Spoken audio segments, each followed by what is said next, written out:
Assalamualaikum kawan-kawan. Okey, pagi tadi saya petik pelam, saya panggil pelam madu ni.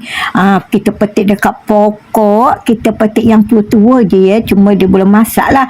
Kemudian saya petik limau kasturi dan juga saya petik cili api.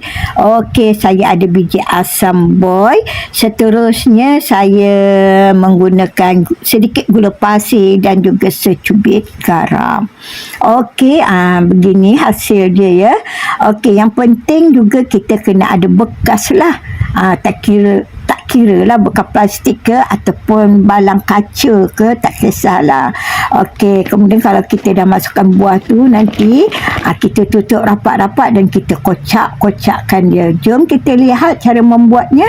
Kita buang kulit buah pelam tu, kemudian kita potong-potong, kita masukkan biji asam boy dan kita masukkan jus limau kasturi. Okey, satu bekas ni saya menggunakan satu biji limau kasturi sahaja.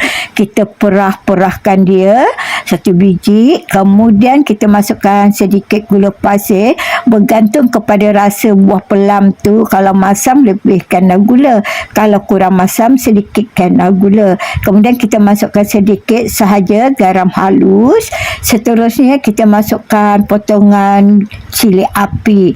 Kalau suka pedas, lebihkanlah cili api. Kalau tak suka pedas, kurangkanlah cili api tu. Kemudian saya letak sebelah sebagai hiasan limau kasturi. Mana tahu kalau nak masam lagi boleh kita perah kemudian.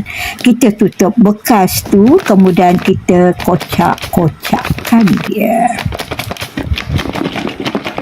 Okey kawan-kawan, inilah hasil dia. Biar dia terasa sekata ya, rasa masam, masin, pedas tu dia meratalah, semua terkena pada buah pelam tu. Okey, ni hasil dia.